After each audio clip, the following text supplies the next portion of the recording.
Buzz, Buzz, oye Buzz, ¿estás bien? Ya, no queda nada. Adiós, hasta pronto, hasta nunca. ¿Pero qué te ocurrió? Primero, defiendes toda la galaxia. Y de pronto estás tomando una taza de té con María Antonieta y su hermanita. Hola podcast, escuchas, esto es La Payola. Bienvenidos a este programa. ¿Cómo estás, Art? Muy bien, Frank, ¿y tú? Bien. Como ya se dieron cuenta por esta introducción y por el título de este podcast, hoy toca hablar de Toy Story y por ende, pues de qué onda, qué hay detrás, de la historia detrás de Pixar también. Así es. Entonces cuéntanos, Frank, ¿de qué trata esta película de Toy Story? Bueno, pues muy breve, yo creo que ya todo el mundo la ha visto, pero si no la has visto, es una gran película y es una película que sentó el precedente para todas las películas que después vinieron, que fueron diseñadas completamente por computadora. Bueno, pues la historia de Toy Story, para los que no la han visto, sin hacer un spoiler, pues es de un grupo de juguetes que toman vida cuando no los están observando, que eso igual y te explica por qué de repente tus juguetes no estaban donde los habías dejado. Y bueno, la historia de Toy Story sucede cuando Andy, que es el dueño de estos juguetes, va a tener una fiesta de cumpleaños. Y la adelantan porque va a haber una mudanza, entonces adelantan la fiesta de cumpleaños, lo cual es una cosa que los juguetes de Andy no se esperaban. Y llega un nuevo integrante que viene a cambiar la dinámica totalmente del grupo. Y pues es como este choque entre el nuevo juguete y el que era el juguete favorito de Andy antes, que es Woody, ¿no?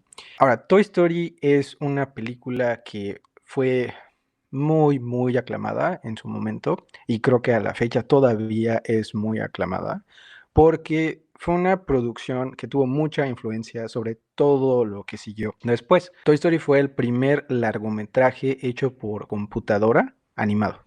Fue una producción que se hizo en 1995 y pues demostró, en ese momento había curiosidad a ver si las películas animadas por computadora podían ser lucrativas. Y entonces Toy Story fue esta película que demostró que eso se podía hacer.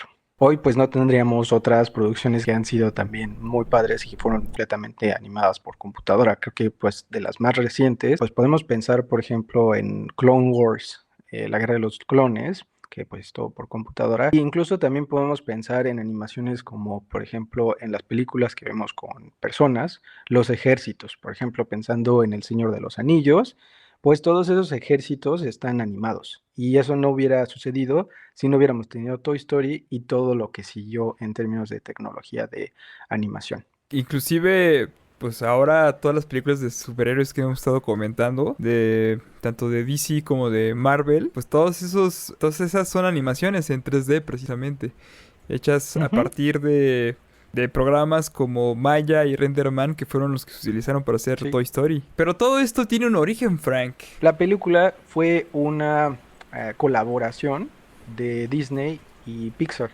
una compañía que en ese momento era muy chiquita. Era dirigida por Steve Jobs, aunque en un rol muy pasivo, no el rol que él tenía en Apple. Y pues de aquí surgió. Pero ¿cómo surge esto, Art? ¿Cómo se da esta historia? ¿Cómo es que surge Pixar? ¿Cómo es que más adelante se junta con Disney? ¿Qué es lo que sucede? Pues un poco brevemente la historia de Pixar y de cómo surgió y cómo se fundó y todo esto tiene sus orígenes por ahí del año de 1974 y originalmente se llamó Computer Graphics Lab. Y bueno, el que lo fundó fue un tal Edwin Catmull. Pero posteriormente, a los 5 años, ahí de 1979, esta compañía fue absorbida por Lucasfilm Computer Division, precisamente para hacer los gráficos de las películas de George Lucas. Y entonces pasó a llamarse como The Graphics Group, porque eran los que precisamente le hacían todo el servicio de gráficos animados. Recordemos que Lucas fundó varias compañías precisamente para realizar diferentes aspectos de sus películas, como Industrial Light and Magic para efectos visuales, Skywalker Sound para los diseños de audio de las películas de Star Wars, y Pixar, bajo la identidad de The Graphics Group, pues no fue la excepción. Y para 1986, después de que Lucas tratara de vender los servicios e inclusive la misma empresa hacia otras industrias como la industria militar y la industria médica, pues nadie lo peló, dijo, ay, pues muy padre tu computadora que hace gráficos, pero pues no le vemos utilidad. Llega Steve Jobs para este año de 1986 y la compra. Recordemos que Steve Jobs para ese entonces estaba desempleado porque lo obligaron a vender las acciones que él tenía de Apple. Entonces dijo, bueno, pues ahora que no tengo trabajo, pues ¿qué hago con mi liquidación? Y entonces dijo, pues vamos a fundar otra empresa. Más bien, compró esta empresa que ya estaba establecida. Y aquí entra a escena también, pues un personaje bastante interesante y bastante importante para que todo esto se pudiera dar, que es pues nada más y nada menos que John Lasseter. ¿Quién fue el Frank?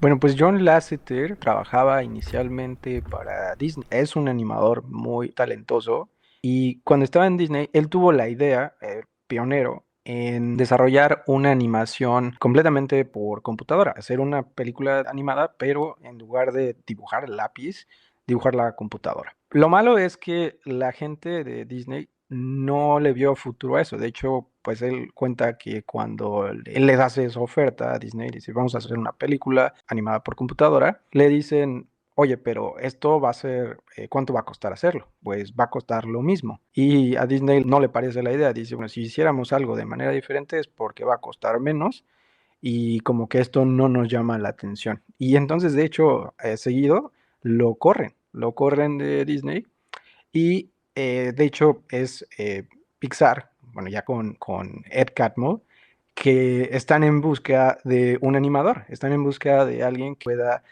ayudarles, porque ellos están muy inmersos en la tecnología, saben cómo desarrollarla, pero no tienen a alguien que tenga un pie en la parte de la animación y el diseño. Y entonces traen a John Lasseter para que les eche la mano. Y aquí cabe destacar un poco esta idea de qué es lo que... El trabajo de Lasseter, ¿cuál fue el parteaguas? ¿Qué es lo que él realmente hizo? Porque sí, ellos tenían la tecnología, pero necesitaban a alguien que supiera precisamente de animación. Lasseter era animador, él animó mucho tiempo en Disney, como bien dices. Y él entendía cuáles eran los movimientos naturales de una animación 2D, una animación tradicional como las películas pues antiguas, ¿no? De La Cenicienta y todas estas. Y él sabía dar esta carga emocional al movimiento de los personajes, pero también sabía como que dirigir la fluidez de toda la escena. O sea, él sí, tenía una parte técnica muy desarrollada, pero también tenía una parte de dirección. Eso también es lo importante en este asunto. Pero, ¿qué te parece, Frankie, si hacemos una pausa y continuamos con todos estos temas de John Lasseter, Steve Jobs y Pixar? Me parece perfecto.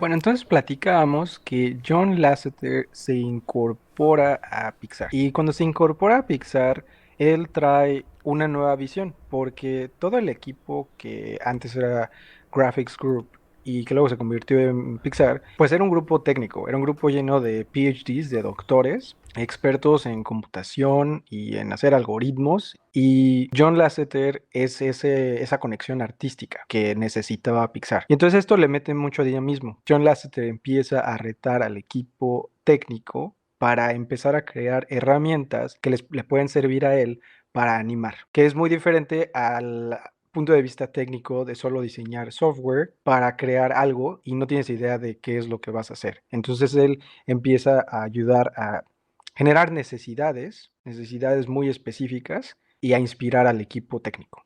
Sí, incluso ahí hay dos curiosidades al respecto. Una es que la cara de Buzz Lightyear, Lasseter se inspiró en su misma cara para modelarla. Inclusive ya ves eso que hace todo el sentido. Ajá, Todo el sentido del mundo. ya ves que tiene como un hoyo ahí en la barba el Lasseter. Sí.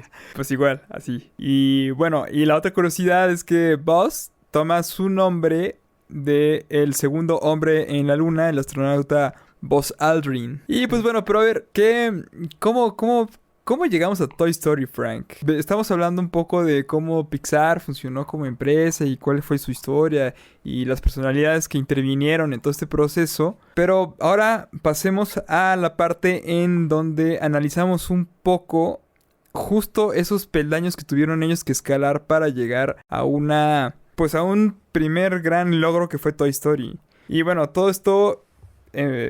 habíamos comentado que ellos hacían comerciales para más o menos ganar algo de dinero.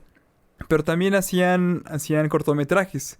También como para justo ir afinando ahí algunos procedimientos, procesos. Ya saben que cuando alguien hace algo después de tiempo, ese proceso se mejora. Lo que los boxeadores llaman sparring. O sea, es toda la práctica que alguien pueda tener para perfeccionar lo que hace manualmente, ¿no? Su manualidad, digámoslo así. Y pues esta no fue la excepción con Pixar. Ellos hicieron muchos, bueno, no muchos, porque pues no les daba la vida, el tiempo, los recursos para hacerlo, pero sí hicieron algunos cortometrajes que les valieron, les sirvieron para después desarrollar todo lo que se vino después.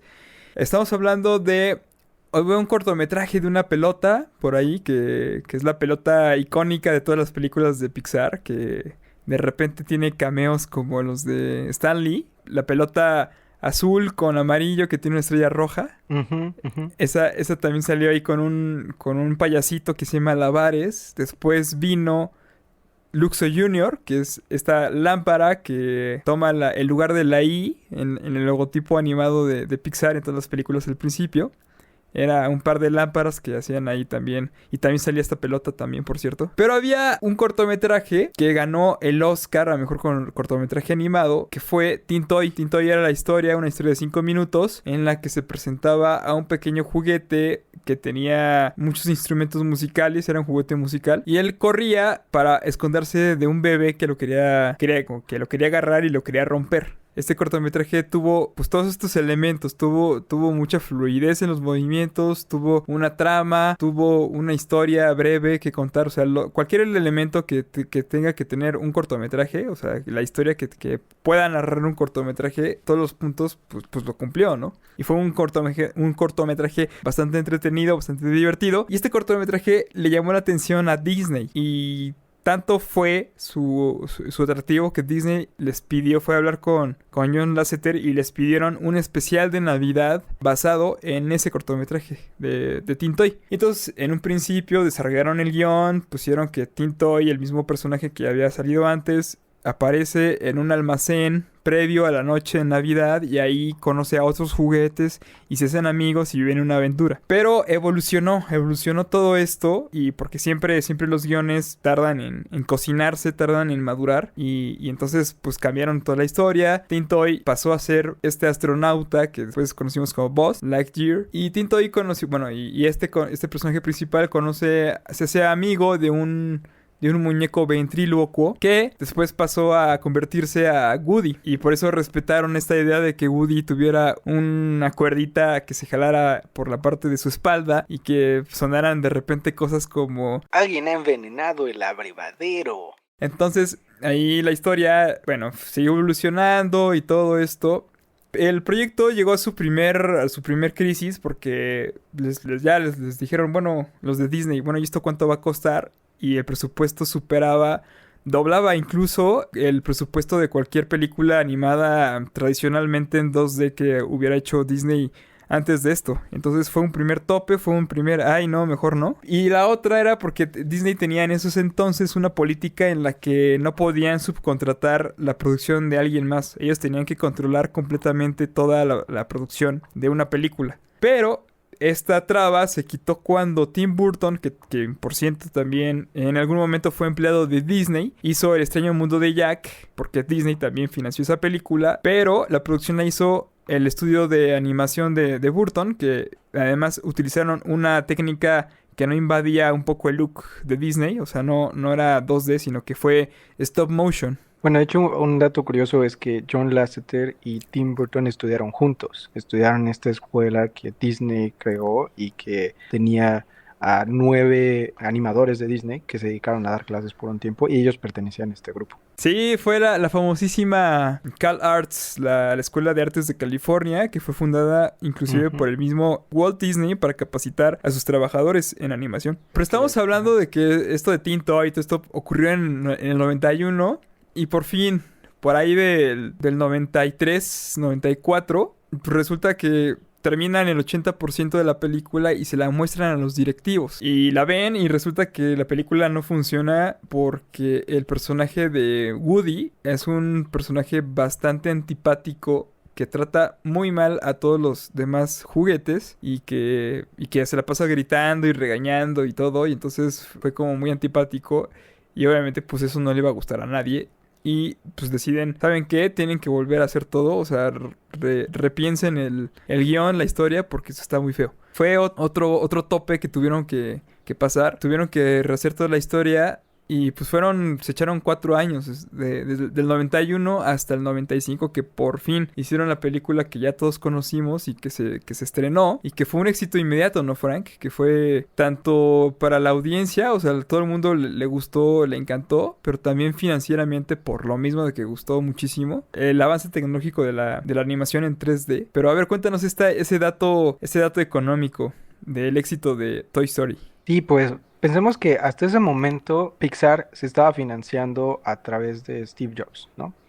Pero en ese momento es una empresa que sigue siendo privada, o sea, es decir, una empresa se vuelve pública cuando tú tienes tus acciones en la bolsa de valores, pero antes de eso la empresa es privada. Lo que sucedió es que a través del éxito que tuvo Toy Story, Steve Jobs pudo vender la empresa públicamente. Lo que haces es que pues la partes en acciones, que son pedacitos de la empresa, y vendes esos pedazos a las personas. Y entonces él colocó estas acciones en el mercado seguido del éxito que tuvo Toy Story. Para hacer esta venta de las acciones y en realidad es vender parte de la compañía a otras personas, pues te trae mucho dinero. Y de hecho a Pixar esto hizo que se evaluara en 1.5 billones de dólares. Este dinero fue suficiente, primera, para volver a Steve Jobs billonario. Steve Jobs ya estaba cerca de ser billonario, pero fue la oferta pública inicial, así se le llama a esto cuando se vende una empresa en la bolsa de valores. Después de esta oferta pública inicial es que Steve Jobs se convierte en billonario. Pero esto también es fantástico porque le da mucho dinero a Pixar para que ya puedan ellos ser más suficientes en producir sus películas. Y esto les ayuda a renegociar todo con Disney, que como platicábamos, Disney solía tener muchísimo control sobre sus proyectos. Entonces aquí, a partir de todo el dinero que se lleva por esta colocación de acciones, es que Pixar, a través de Steve Jobs, otra vez que aquí es de las... Steve Jobs dejó que Pixar hiciera y John Lasseter hicieran lo que mejor convinieran y les dio mucha libertad. Pero en esta parte, la verdad es que él ayudó muchísimo a renegociar el trato que tenían con Disney. Entonces ya a partir de ahí, pues fue que se dividieron a 50-50 los dos y que ya se le dio más libertad y también más reconocimiento a Pixar, porque Toy Story fue, pues básicamente por la manera en la que se financió y todo, fue un proyecto más de Disney que de Pixar, pero las siguientes películas que siguieron ya fueron mucho más de Pixar. También una de las cosas que un poco se perdieron por este trato inicial, que pues no era muy ventajoso para Pixar, pero pues es que también Disney estaba poniendo mucho dinero, los derechos de las regalías por los juguetes que se vendieron de Toy Story, casi todo eso se lo quedó Disney. Ahí eso fue yo creo un jalarse de los cabellos para Pixar porque se perdió mucho dinero con eso. Para las siguientes películas, pues ya Pixar supo cómo hacer esto mejor y conservar todos esos derechos. Claro, porque el verdadero negocio es ese de la venta de las mercancías, ¿no? Los juguetes, las loncheras, las playeras, todo eso deja muchísimo dinero. Que tú me has platicado que, por ejemplo, George Lucas, pues de ahí hizo una fortuna, ¿no? De hacer todos los juguetes de Star Wars. Exactamente, de hecho, él no ganó casi nada de las películas, pero se hizo rico de los muñequitos. Pixar aprendió la lección ya después y entonces pues ahí retomaron esta idea de, o sea, hubo incluso una separación un poco con una pelea un poco ahí con Disney precisamente por esta situación de que Pixar quería mantener su independencia, pero pues le vino a tumbar el mercado completamente a Disney. Porque Disney siguió produciendo sus películas en 2D, pero ya como la sensación era 3D, pues la gente veía 3D y 2D se le hacía muy anticuado. Que bueno, es curioso porque por mucho tiempo, como dices, le dio batalla y ya después, de hecho en 2005, pues es que Disney compra a Pixar.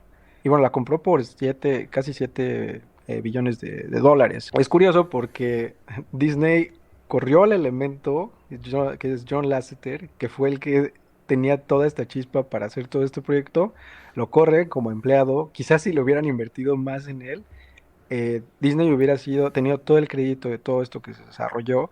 Quizás no, la verdad es que pues, no vamos a saber, ¿no? Porque también toda la tecnología que desarrolló Ed Catmull en Graphic Groups, que después se convirtió en Pixar y que después compró Steve Jobs, también eso es súper importante. La verdad es que yo creo que no podemos separar las dos cosas. Tanto John Lasseter como Ed Catmull y George Lucas también fueron muy importantes. Entonces, quizás no hubiera pasado, pero yo creo que viendo en retrospectiva, pues sí, acabaron comprando algo que era originalmente podía haber sido de ellos. Que ya lo tenían en casa, entonces valoren lo que tengan, muchachos, para que no lo anden buscando ahí en otro lado y después resulta que, ay, no, sí, siempre sí. Y más caro. Y más caro, les salga más caro, efectivamente. Oye, Frank, ¿y por qué se decidió que tenía que ser una historia de juguetes? Ah, pues justo, esto es súper interesante porque no es coincidencia que la hicieran de juguetes y que fueran juguetes justo la primera película que hiciera Pixar. La verdad es que los juguetes que se usan en la película, si uno se fija bien, son muy geométricos. O sea, hay muchas pelotas, muchas cajas, están los baúles, por ejemplo, el baúl donde guardan los juguetes. Toda la historia sucede en un cuarto que es pues bastante cuadrado. Son figuras geométricas, como con pocas curvas y poco dinamismo. Hasta al final muy plásticas, creo que esa es la palabra. Pues sucedió porque el software que ellos tenían tenía limitaciones. Y una cosa que podía hacer muy bien es que podía animar un objeto que fuera geométrico, pero mientras le empezabas a hacer figuras que fueran, por ejemplo, más humanas, las cosas se veían muy plásticas, se veían muy falsas y tiesas. Entonces, justo de aquí también la idea de hacerla de juguetes, pues responde a una limitación. Entonces, se hizo sobre juguetes por eso, porque eso era algo que iba a verse bien. Una cosa muy orgánica en ese momento, justo en el primer proyecto de largometraje de Pixar, no era posible. Ahora también recordemos por qué se hacían tantos cortometrajes, por qué Pixar no se decidió a hacer más películas antes. Bueno, pues eran cortometrajes también porque era difícil hacer esto en la computadora, era muy costoso. Renderizar, que es el término que se usa para que se convierta algo que inicialmente es un algoritmo, o pensemos que está el modelo 3D, la película 3D, con muchísimas variables y muchísimas cosas de la computadora. Renderizar significa convertir eso en muchísimas fotografías que luego se van a pasar como una película. Eso era bien difícil de hacer y se necesitaban muchas computadoras para hacer eso. De hecho, parece que en algún momento, por ejemplo, tuvieron prendidas las computadoras en Pixar como por 3 meses antes de que se finalizara Toy Story. Y si hubiera pasado algo, si se iba la luz o algo, valía gorro todo y hubieran tenido que retrasar mucho más el proyecto. Es muy curioso. Por ejemplo, la primera escena, que esto la verdad es que es una especulación, pero la primera escena donde sale Andy en Toy Story, él usa un sombrero. Y esto puede tener mucho que ver con que hacer cabello es algo bastante difícil. Entonces yo me imagino que esa escena donde sale Andy con el sombrero fue de las primeras cosas que hicieron y en ese momento resolvieron esa limitación con vamos a ponerle sombrero y después trabajamos sobre el cabello. Y otras cosas, también la ventaja de la animación 3D es que permite hacer otras cosas más baratas. Por ejemplo, la playera cuadriculada de Woody. Eso es algo que era difícil de hacer en el pasado porque requería mucho lápiz. Entonces era costoso. Pero ahora ese tipo de cosas son más baratas por computadora. Entonces tiene sus pros y sus contras, sus ventajas y desventajas y la supieron aprovechar muy bien haciéndola de juguetes. Exacto, porque, pues sí, imagínate dibujar cuadro por cuadro los cuadritos de la playera de Woody. En cambio acá Sí. tienes el puppet que ya la tiene y es el mismo que se utiliza en todos los cuadros. Sí, de hecho, en un principio utilizaron 53 computadoras y entonces tenían Wow. pensado que iban a utilizar 20 meses con 53 computadoras para lograr hacer todo el render de la película. Pero ese número de 53 procesadores creció a 300 porque se dieron cuenta Wow, de que sí. no nos salían. Ahorita ellos disponen de 23,000 procesadores que ahorita alcanza para sacar Toy Story en tiempo real. O sea, el tiempo en que dura la película, Sí. que es 1 hora y 40 minutos, una onda así. te lo sacan así en ese tiempo que dura la película, así. Wow. ¿Cuántos procesadores dijiste? 23,000. Se me cayó la mandíbula. Ey. Dijiste eso. No, bueno, es que ahorita, pues ahorita más de 20 años después, casi 30, ahora tenemos procesadores gráficos poderosísimos. Tenemos hay empresas taiwanesas que provieron al mundo de muchos procesadores y chips y cosas que comúnmente cualquier consumidor lo puede adquirir, lo puede instalar en su computadora y puede hacerlo, ¿no? Pero en aquellos entonces era, pues sí fue una proeza de la tecnología y del ingenio humano. Sí, échenle un ojo cuando vean los créditos de cualquier película de Pixar y sobre todo también varias otras animadas, se ve uso de RenderMan, que es el programa que diseñaron en un principio Ed Catmull y todo ese equipo de trabajo que se sigue usando y pues se ha seguido perfeccionando. Y Exacto. lo pueden ver ahí, lo pueden ver en los créditos. Ese renderman para renderear, o sea, para pegar los cuadros, digámoslo así. Porque acuérdense que el cine en un principio era 24 cuadros por segundo. Después este número se incrementó a 30. Después este número bajó un poco a 29.97 porque esa fracción de 3 décimas hacía una gran diferencia en el espacio que ocupaba el archivo en el disco duro. Pero hoy en día estamos hablando de que ya estamos en alrededor de 60 cuadros por segundo, lo que nosotros vemos comúnmente en Netflix y en la misma plataforma de Disney Plus, en internet ya estamos en 30 cuadros. Digo, en 60. Habrá autos que estén en 30, habrá autos que estén en 24, dependiendo mucho de quién haga el producto audiovisual y qué fines necesite. Inclusive hay cámaras que doblan ese número y que se van a 120 cuadros, pero que ahí ya son otros efectos, los efectos de la cámara lenta y todo esto. Sí, una manera padre de ver la evolución que ha tenido Pixar en la tecnología que ha desarrollado es ver justo Toy Story desde la primera, segunda, tercera, cuarta y ves cómo ha evolucionado todo. Por ejemplo, Andy es tremendo, no solo ha evolucionado en que ha crecido en edad, pero también en cómo está animado. ¿Te acuerdas cuando tenías piel de plástico? Así tengo un tío que decía que cuando su mamá era niña, o sea, mi abuela, el mundo era blanco y negro. Así, Andy. Recuerdo cuando mis dedos no se movían tanto. Recuerdo cuando no tenía tantas articulaciones. Pues bueno, payolitos y payolitas, eso fue todo por el programa de hoy. Esperemos que les haya gustado y nos escuchamos en la próxima emisión. Hasta pronto.